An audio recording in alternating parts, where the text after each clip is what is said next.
राधे आयुषी जैन जी। राधे राधे राधे। राधे राधे महाराज जी। महाराज जी, मेरे पति ने जब से आपको सुना है तब से वो मेरी सुनते ही नहीं है। कुछ पूछो तो बोलते हैं तू सत्संगी नहीं है। मैं कुसंगियों का संग नहीं करता। नहीं, हम ये प्रार्थना करेंगे कि सत्संग का फल मंडन है, खंडन नहीं है। आप अपनी पत्नी को इतना प्यार करें जैसे भगवान को प्यार करते हैं। अगर आप हमारे सत्संगी हैं तो इसका मतलब ये नहीं कि आप पत्नी से विरोध भाव कर ले, नहीं, उसके अंदर भी भगवान है। अगर आप हमारा सत्संग सुनते हैं तो आप अपने पति से प्यार कीजिए, आप अपनी पत्नी से प्यार कीजिए, लेकिन उनमें भगवान की उपस्थिति मानकर। वो सत्संग नहीं सुनते लेकिन उनमें भगवान है कि नहीं, उन्हीं भगवान के लिए तो हम भजन कर रहे हैं। अगर हम अपनी पत्नी को दुखी कर देते हैं, पत्नी का तिरस्कार कर देते हैं, पत्नी की भावना का अनादर कर देते हैं, तो अंदर भगवान बैठा हुआ है। हम उस भगवान का अनादर कर रहे हैं। ये अभी सही सत्संग नहीं सुना उन्होंने। कह रहे कि हमारी लव मैरिज हुई थी, बट अभी कहते हैं मेरा लव केवल गुरुजी हैं।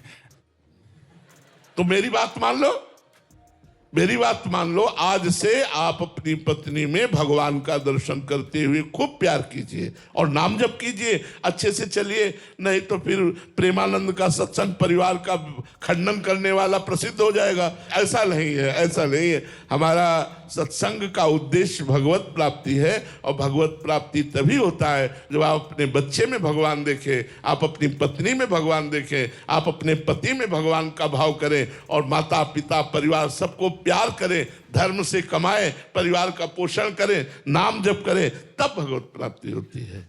कृष्ण जी राजस्थान से। राधे राधे महाराज जी। महाराज जी, ये मन और बुद्धि मेरे बॉस बन चुके हैं, जैसा ही चाहते हैं वैसा ही कराते हैं। मैं इनको नौकर बनाना चाहता हूं महाराज। नाम जप, नाम जप, नाम जप में इतनी बड़ी सामर्थ्य है कि बिगड़ा हुआ मन और बिगड़ी हुई बुद्धि भगवान में स्थित हो जाएगी। जितना अधिक नाम जप करोगे उतने मन बुद्धि भगवान में लगेगा, क्योंकि भगवान का चिंतन ही भगवान में आसक्ति पैदा करता है, और संसार का चिंतन ही संसार में आसक्ति पैदा करता है। यदि हमारा मन बुद्धि संसार के भोगों का चिंतन, व्यक्तियों का चिंतन, पद प्रतिष्ठा का चिंतन, चमक धमक का चिंतन करेगा तो संसार में रहेगा। और भगवान की लीला कथा सुनना, भक्तों के चरित्र सुनना, भगवान नाम जप करना, भगवत कीर्तन करना, परोपकार करना, तो मन बुद्धि भगवान में लग जाएगा। तो सत्संग सुनो, नाम जप करो, शास्त्र स्वाध्याय करो, और मन को बार बार भगवान में लगाने की चेष्टा करो।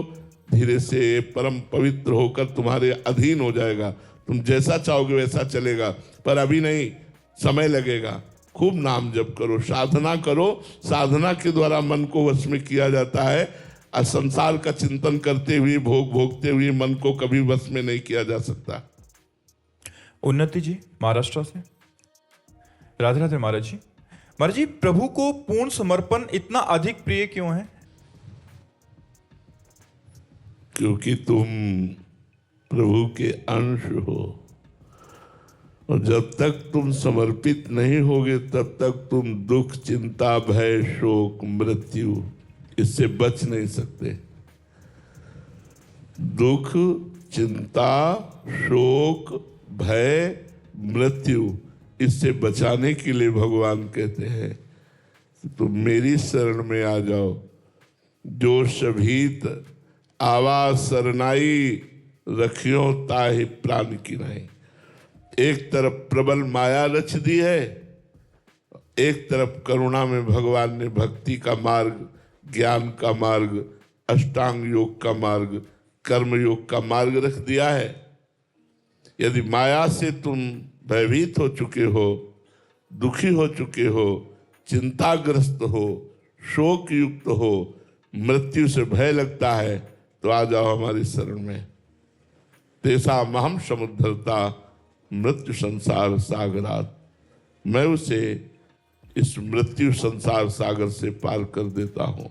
आओ सर्वधर्मान परित्यज्य मामेकम शरणं ब्रज, अहम त्वां सर्व पापेभ्यो मोक्षयिष्यामि मा शुचा।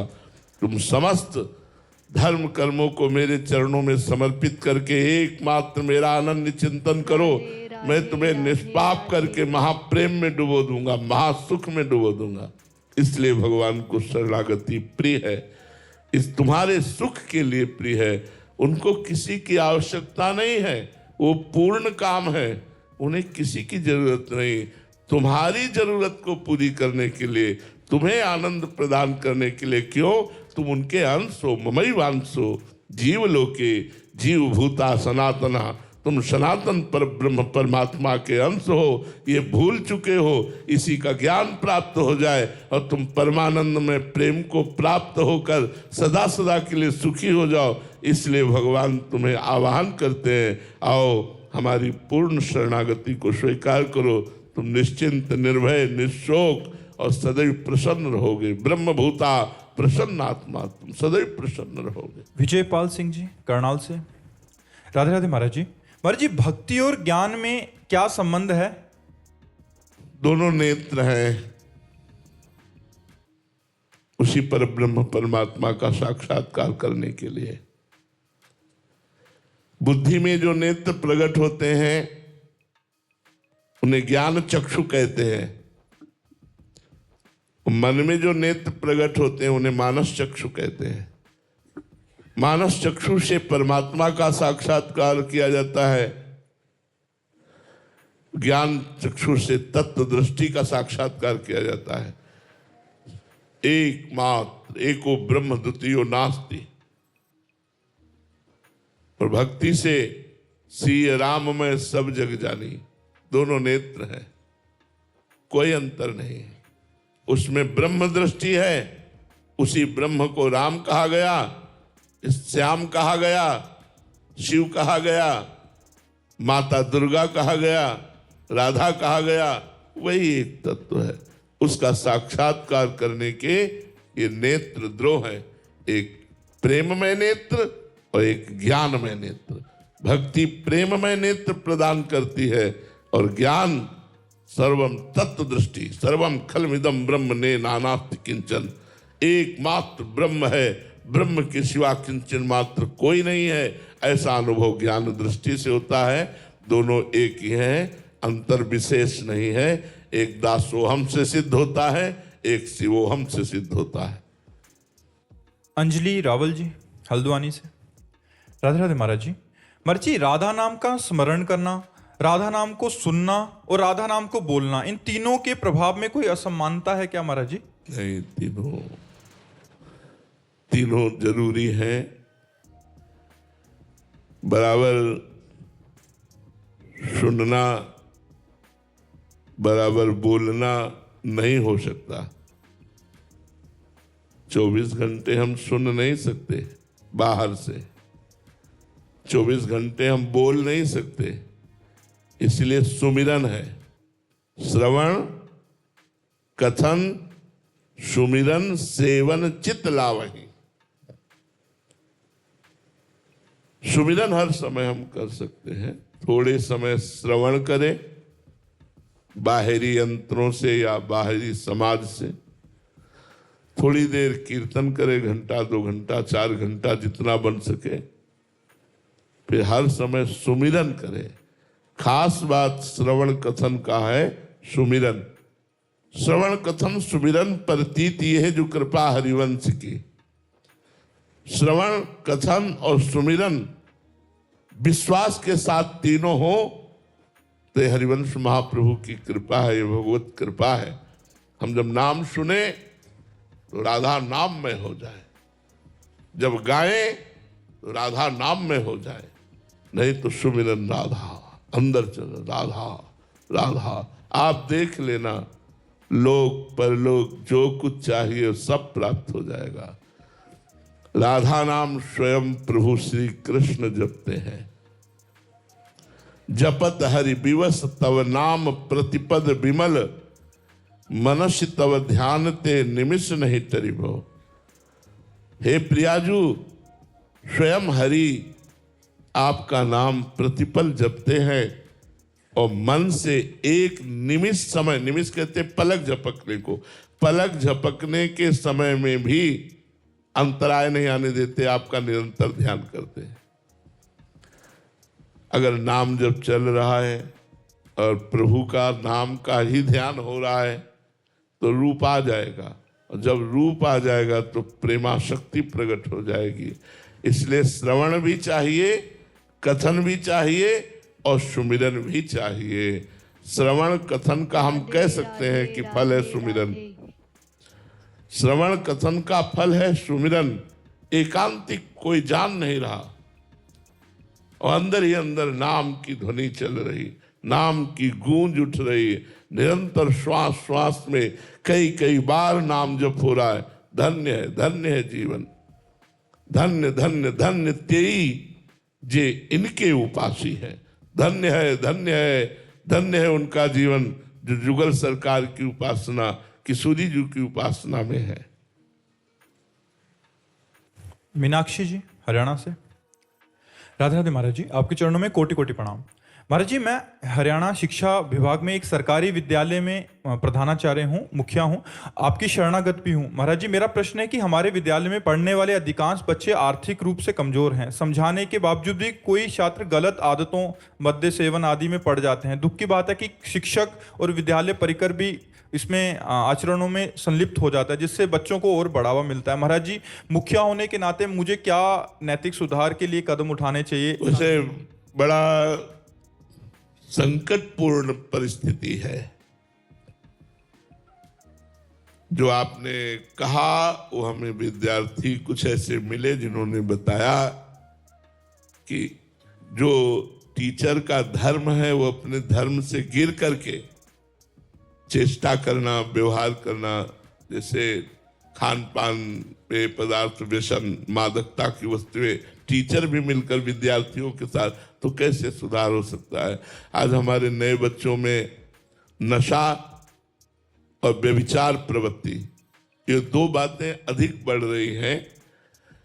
इसको माता पिता, गुरु, टीचर यही सुधार सकते हैं, क्योंकि हमारे दुर्गुणों को दूर करने का इन्हीं में पावर है, शिक्षक, गुरुदेव और माता पिता।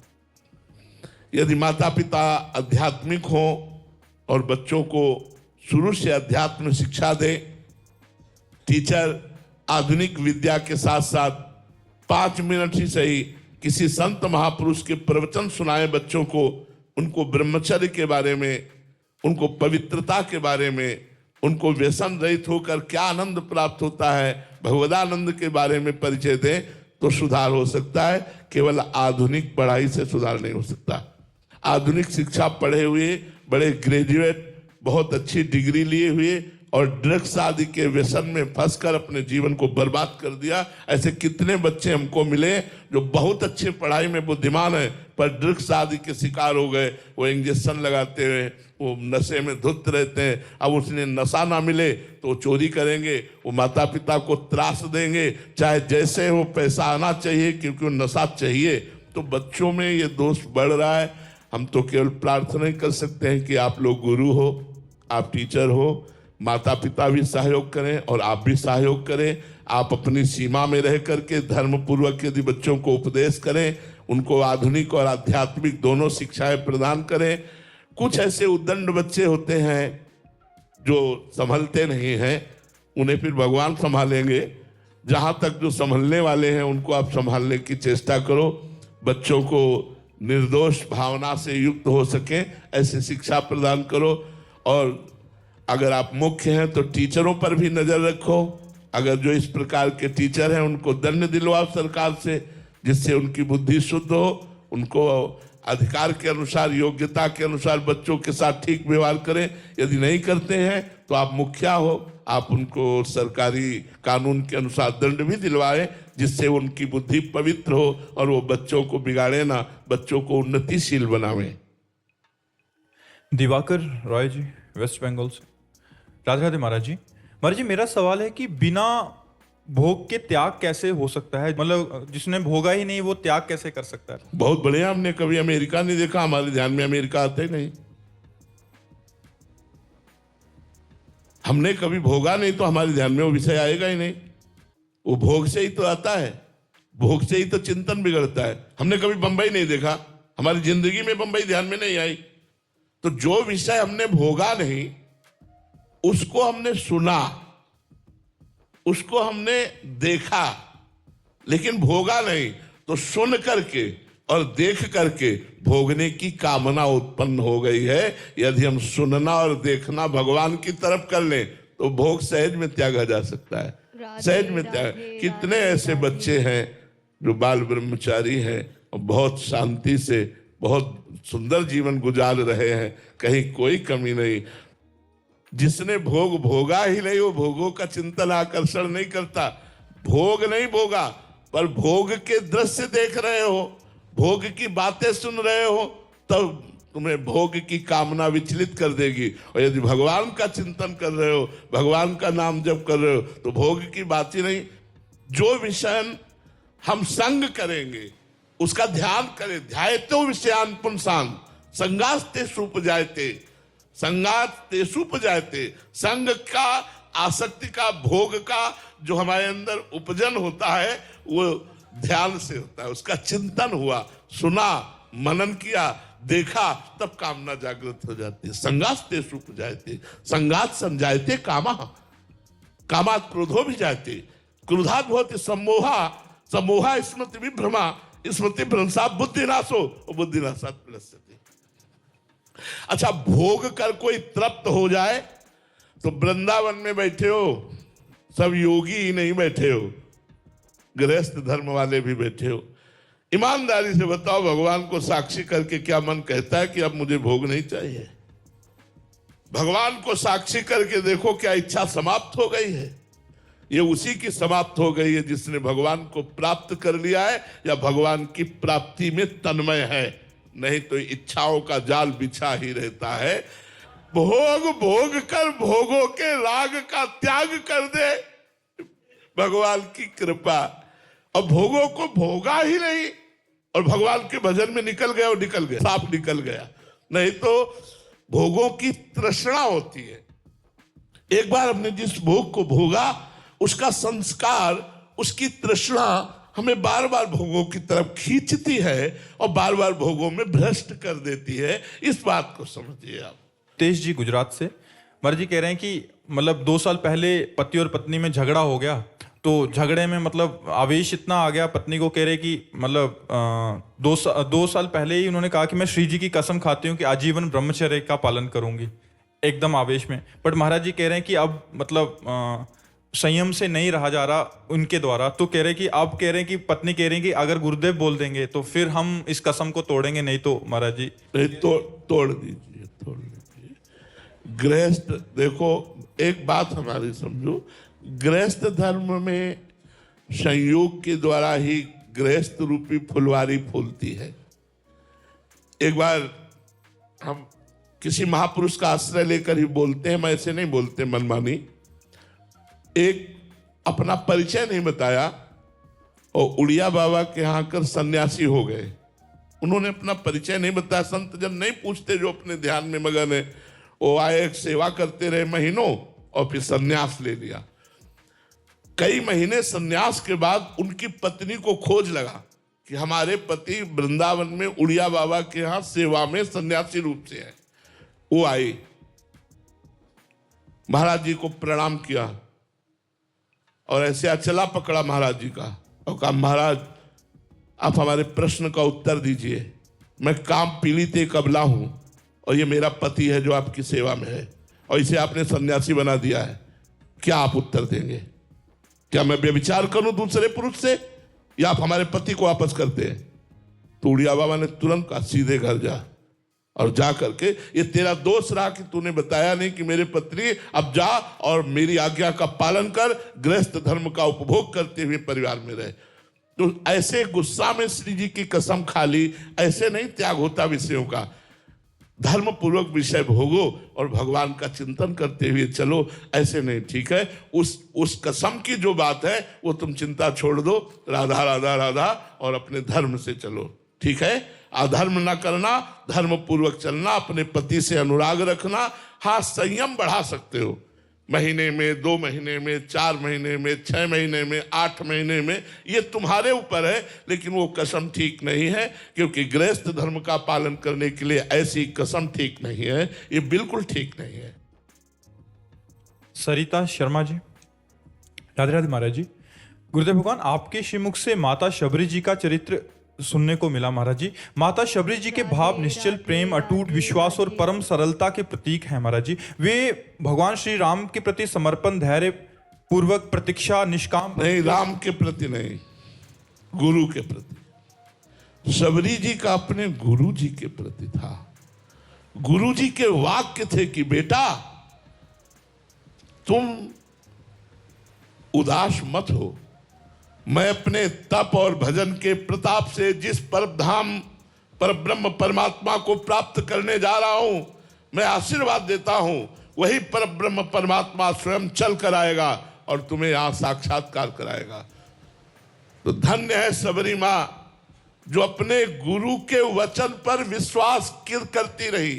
1000 वर्ष तक रोज सोहनी लगाना, राम जी आएंगे। कभी निराश नहीं हुई कि कहीं गुरुजी ने मुझे फुसलाने के लिए तो नहीं बोल दिया था, इतना समय हो गया राम जी नहीं आए, इसका मतलब राम जी नहीं आए। नहीं, रोज गुरुजी ने कहा था राम जी आएंगे तो राम जी आएंगे। राम जी की निष्ठा नहीं, गुरु जी की निष्ठा ने राम जी को बुलाया और राम जी ने शबरी जी की स्तुति की। ये जो नवधा भक्ति है, ये शबरी की स्तुति है। शबरी गुरुनिष्ठ महापुरुष थी, उसी के प्रताप से इष्ट का ये प्यार प्राप्त हुआ, गुरु निष्ठा से प्राप्त। ऐसी गुरु निष्ठा कैसे आए महाराज जी? भगवान से प्रार्थना करो, भगवान से प्रार्थना करो कि अपने गुरु को मैं परब्रह्म में स्थित देख पाऊं, परब्रह्म रूप देख पाऊं। गुरु को प्राय लोग मनुष्य ही मानते हैं, मनुष्य रूप ही देखते हैं। कहेंगे जरूर कि गुरुर ब्रह्मा, गुरुर विष्णु, गुरुर्देव महेश्वरा, गुरु साक्षात परब्रह्म तस्मै श्री गुरुवे नमः। लेकिन परब्रह्म में निर्दोष दृष्टि होती है। अपने गुरु में दोष दृष्टि ना रहे और परब्रह्म बुद्धि रहे तो भगवान का मिलना दुर्लभ नहीं, गुरु कृपा ही केवलम। सब कुछ प्राप्त हो जाए अगर गुरु भगवान को परब्रह्म मान ले, भगवान का रूप मान ले। लेकिन बड़ा कठिन है, बड़ा कठिन है। हम मूर्ति में भगवान मान सकते, लेकिन गुरु को साक्षात भगवान नहीं मान सकते। गुरु में भगवत बुद्धि हो जाए कुछ दुर्लभ नहीं, कुछ दुर्लभ नहीं। लेकिन गुरु में भगवत बुद्धि होना बहुत कठिन है, ये हम कह रहे हैं। क्यों? क्योंकि मनुष्य जैसी चेष्टाएं करते हैं तो हमारी भगवत बुद्धि नहीं हो पाती। अगर गुरु में उनकी किसी चेष्टा में दोष दर्शन न हो और भगवत बुद्धि हो जाए, बस बेड़ा पार हो गया। फिर क्या है? सारा खेल तो गुरु कृपा से ही है। ध्यान मूलम गुरु मूर्ति, पूजा मूलम गुरु पदम, मंत्र मूलम गुरु वाक्यम, मोक्ष मूलम गुरु कृपा। मेरे गुरुदेव भगवान पर ब्रह्म है। लेकिन ऐसा नहीं होता, गुरु में दोष दृष्टि होती है। जहां गुरु में मनुष्य बुद्धि है, प्रसाद में अन्न बुद्धि है, चरणामृत में जल बुद्धि है, श्री विग्रह में पाषाण या धातु बुद्धि है, वो कभी भगवत प्राप्ति नहीं कर सकता। गुरु में ब्रह्म बुद्धि हो जाए, साक्षात भगवान गुरु रूप में पधारे हैं। बंदो गुरुपद कंज, कृपा सिंधु नर रूप हरि, महामोह तम पुंज जासु बचन रवि कर निकर। जे गुरु चरण रेणु अनुरागी, ते लोकहु बेदहु बड़ भागी। जे गुरु चरण रेणु सिर धरहि, ते जन सकल विभव वश करहि। गुरु के चरणों का अनुराग पैदा हो जाए, दुर्लभ क्या, इष्ट तो पीछे डोलेगा। अगर गुरु भक्ति है तो गुरु प्रसन्न साहब अनुकूला, साहब तो पीछे डोलेंगे, गुरु को पकड़ लो। लेकिन लोग गुरु को छोड़ देते, साहब को पकड़ना चाहते तो साहब हाथ नहीं आते, साहब हाथ नहीं आते। गुरु सेवा तज करहि जिबान, यह है अधर्म यह है सभान, कान नरिस्कन में रहे। मंत्र लिया और गुरु की अवहेलना करके गुरु को छोड़ दिया, अवज्ञा कर दी, अब तो सब हो जाएगा, कुछ नहीं होगा, माया बांध के पटक देगी, संसार के भोगों में ही रहोगे। भगवान के साक्षात्कार की योग्यता तो गुरु कृपा दुलार से आती है। गुरु कृपा दुलार कर देते हैं, माया हट गई और भगवान का साक्षात्कार हो गया।